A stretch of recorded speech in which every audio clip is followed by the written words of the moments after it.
Enfin, la pluie est là au grand bonheur du peuple marocain.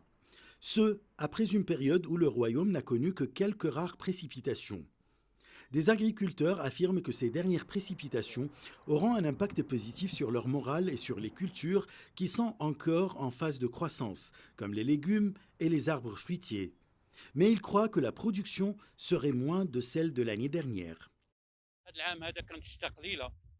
Au début de cette année, la pluie était rare, mais elle est tombée tardivement, ce qui a contribué à sauver la saison agricole. Mais ce retard affectera la récolte agricole qui viendra cette année faible par rapport à l'année dernière. Depuis le début de la campagne agricole, le Maroc a fait face à une rareté des pluies, occasionnant de nombreux dégâts, surtout dans le monde agricole.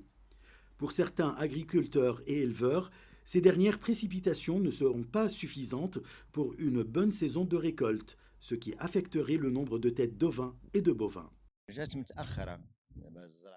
Le retard des précipitations cette année affectera sans doute l'agriculture, de sorte que la récolte agricole sera réduite de moitié cette année, ce qui affectera négativement le bétail et le nombre de moutons et de vaches que nous élevons.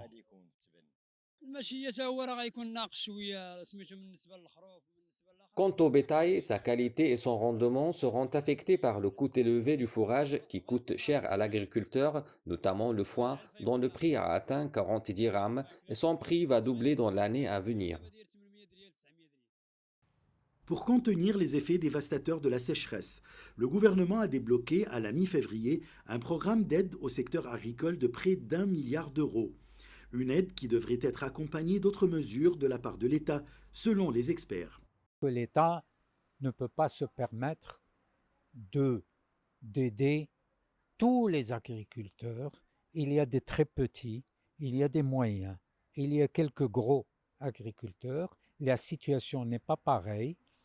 Et il y a bien sûr des subventions pour les engrais, pour la production agricole. Il y a des aides pour l'irrigation. Je crois que c'est bon aussi pour les paysans pour qu'ils s'organisent un peu plus en forme de coopérative. Donc, le processus d'aide aux coopératives par l'État devrait pouvoir permettre de développer encore plus la situation et améliorer la situation dans le domaine agricole. Le Maroc, qui dépend principalement de l'eau de pluie pour l'agriculture et l'élevage, est frappé de plein fouet par sa pire sécheresse depuis près de 40 ans. Selon le ministère de l'Agriculture, la sécheresse devrait s'intensifier progressivement au Maroc jusqu'en 2050 sous l'effet d'une baisse de la pluviométrie et d'une augmentation des températures causées par les changements climatiques. Ashraf Massoud pour CGT1 français.